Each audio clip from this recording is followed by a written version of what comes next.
isn't the end of a fight. This is the start of one. They came into my home, Kaitlyn. The trailer for Special Ops, Lioness Season 3, Episode 2 just dropped, and what it reveals about the state of Joe McNamara's world is genuinely terrifying in a way the show has never quite managed before. The premiere changed everything fans thought they understood about the boundaries of this series, and this new trailer confirms that Episode 2 is not slowing down. It is accelerating. Will Joe survive whatever the Russian network has planned for her, now that her face is known? Will Neal hold the household together while armed men continue circling the house? Has Kaitlyn Meade finally lost control of an operation that is spreading faster than any single agency can contain?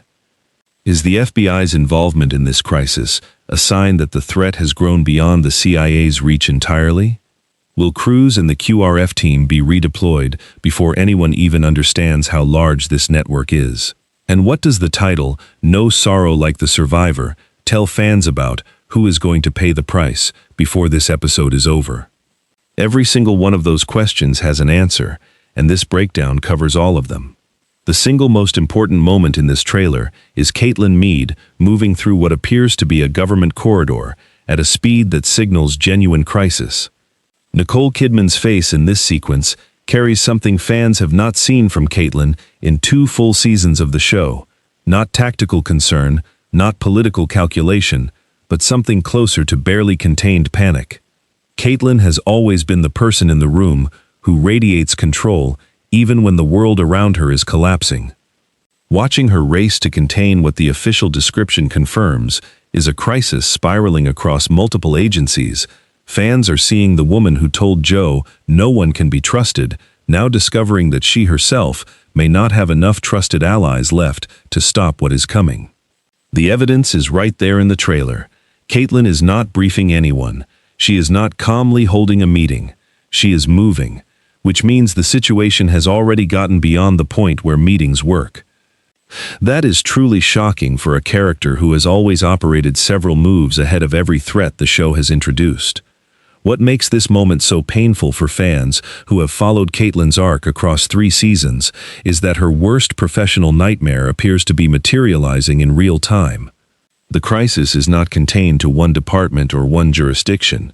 It is spiraling, which means the network that reached into Joe's neighborhood and sent armed men posing as state police to her front door at the end of Episode 1 is far larger and far more embedded than the CIA initially assessed.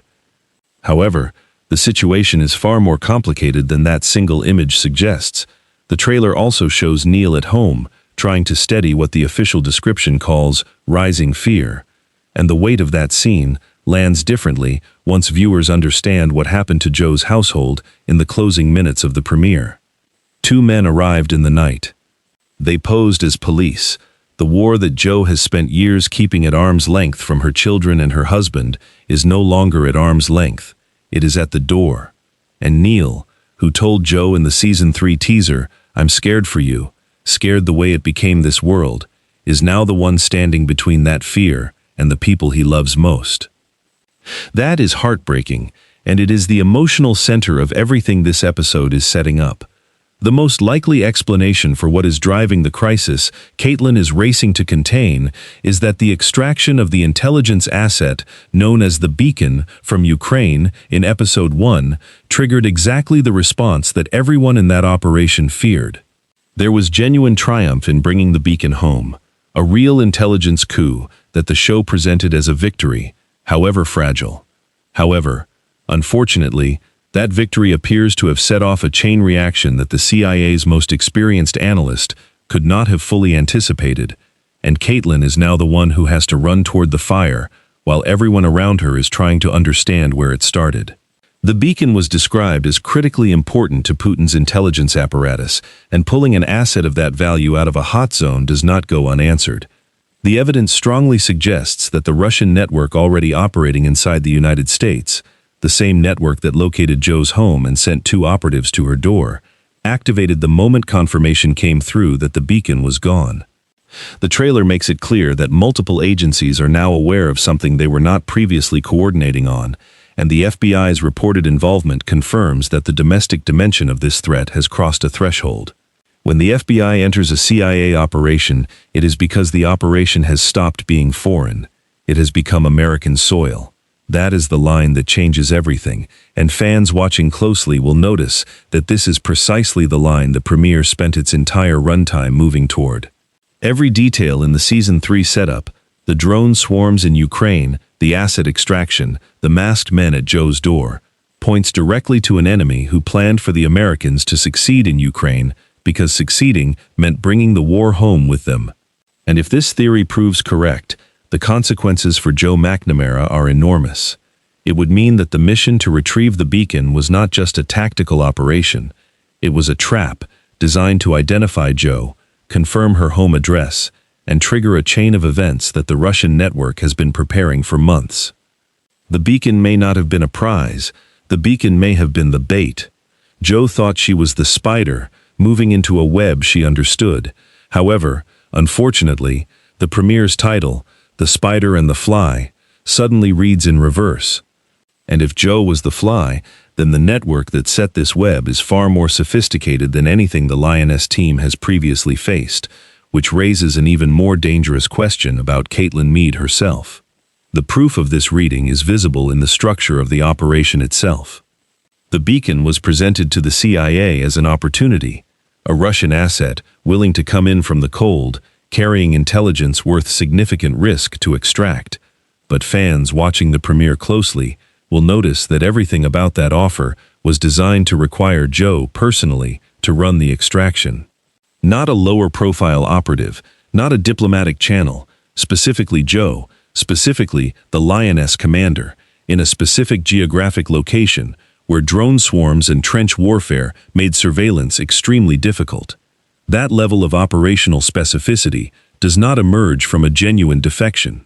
It emerges from a carefully engineered scenario, and every detail in Episode 1's Ukraine sequence points toward an enemy who knew exactly what bait would make the CIA send its most capable field commander into a situation where her movements could be tracked and her identity confirmed.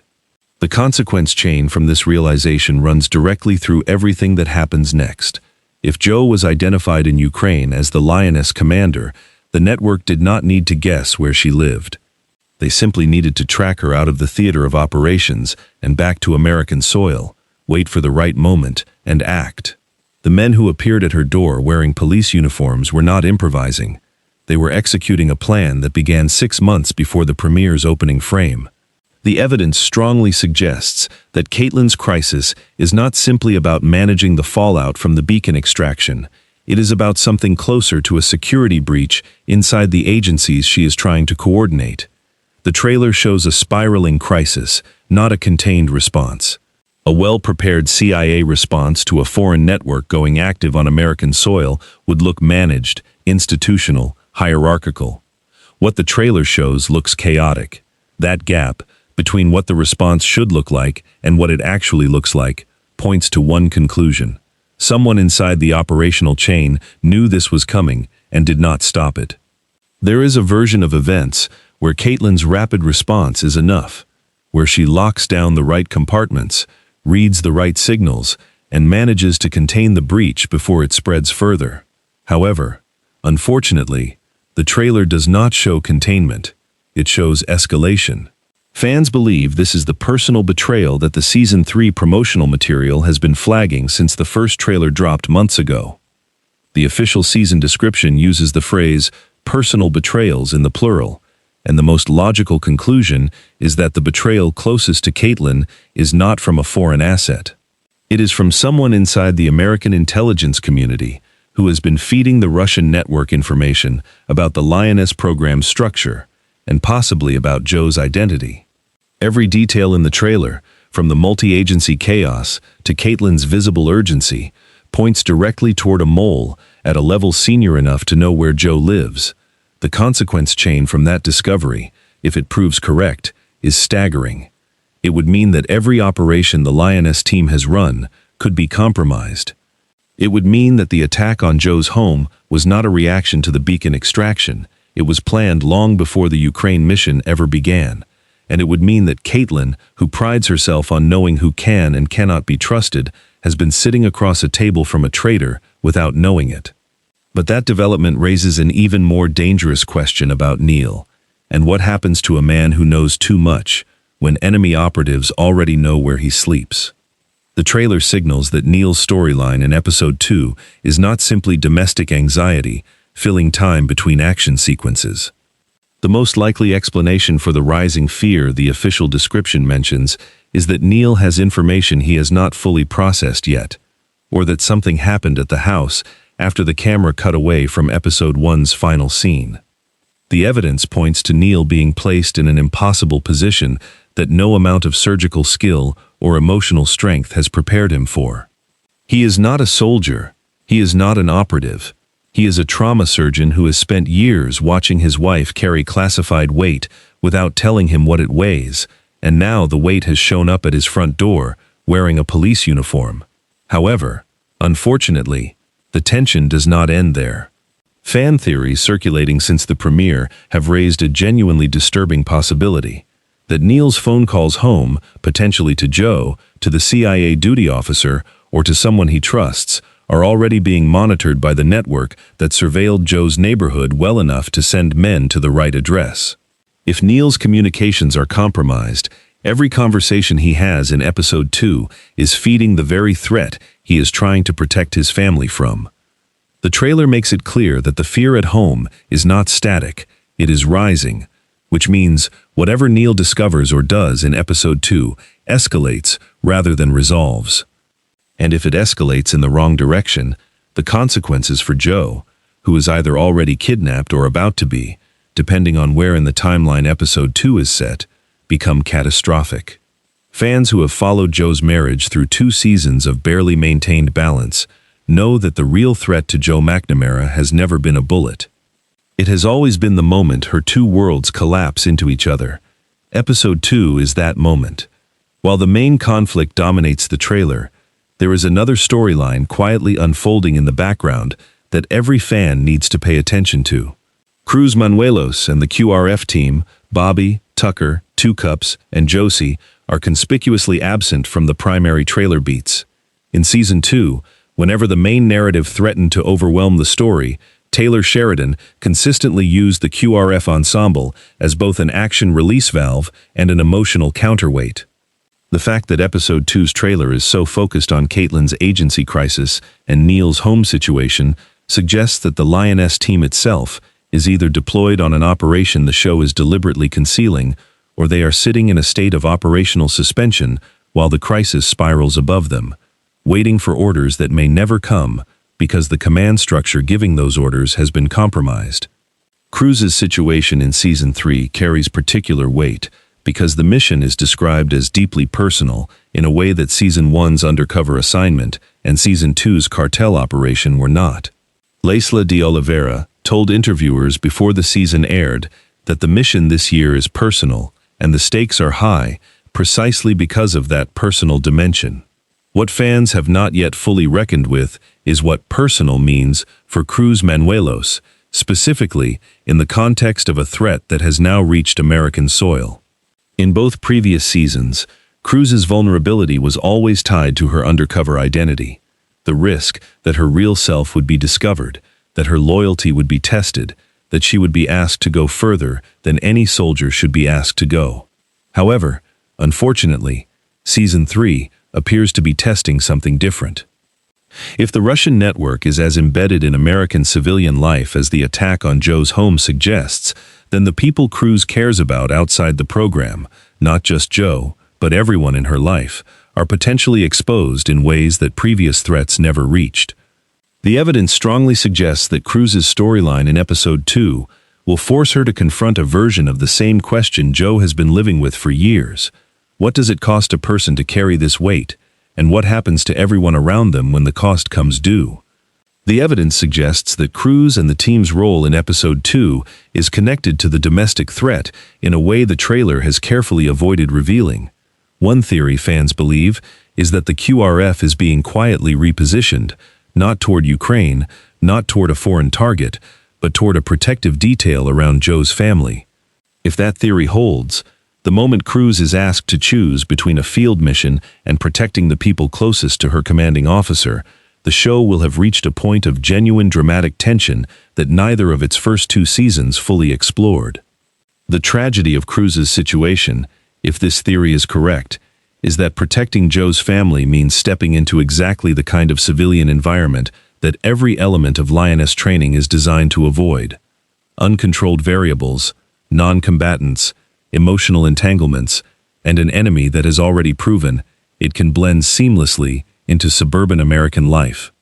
Connect that arc back to Kaitlyn's spiraling crisis, and the most logical conclusion is that the Lioness team is about to be asked to do something completely outside their operational mandate, and that the request will come from inside the burning house rather than from above it.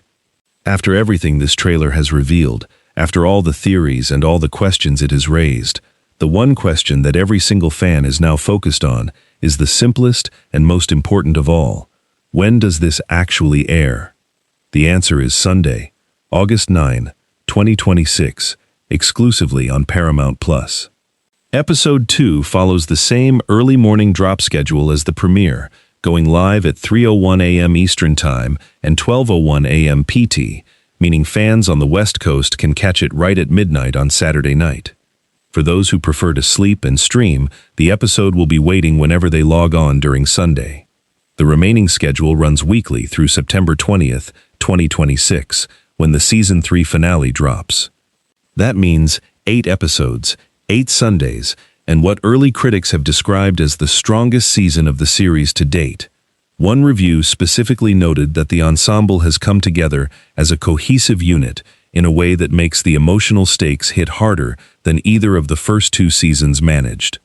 Based on everything the production timeline has confirmed so far, the wait is going to be significantly shorter than most fans are expecting, and based on what this trailer has shown, that wait is going to feel very long indeed. Now the conversation moves to the fans. Is Joe's kidnapping a genuine capture by the Russian network, or are fans right that the CIA is using her as deliberate bait to trace the network's size? And if so, did Joe agree to it, or was the decision made above her? Will Neal discover that his communications are compromised before he does something that puts the children in direct danger, or has the damage already been done in the final minutes of Episode 1 that the camera chose not to show? And is the person Kaitlyn cannot trust inside the crisis she is racing to contain actually someone she has worked alongside for years, or is the betrayal sitting even closer to home than that? The video on screen covers everything else fans need to know before Episode 2 drops.